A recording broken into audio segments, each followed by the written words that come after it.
Minash-shaytanir-rajeem. Bismillahir-rahmanir-rahim. Start with the name of Allah, who is the most bounteous and merciful.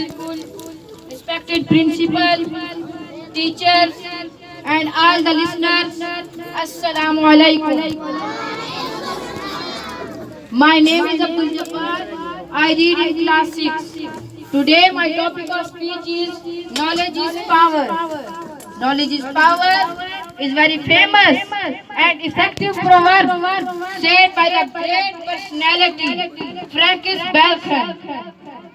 Knowledge gives everything in the life like money, power, name and fame, success. Knowledge is the only precious thing which nobody can take away from us. Knowledge keep us away from fight, corruption or other social issues harmful for the humanity. Knowledge means how do you achieve your target? How do you achieve your aim? How do you achieve your goal? When you achieve your target, you achieve your goal, and you achieve your aim, you can make a powerful person.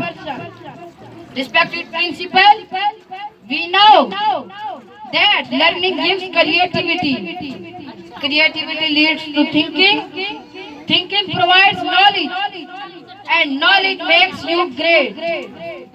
Knowledge is differentiate between human being and animal. Thanks for hearing.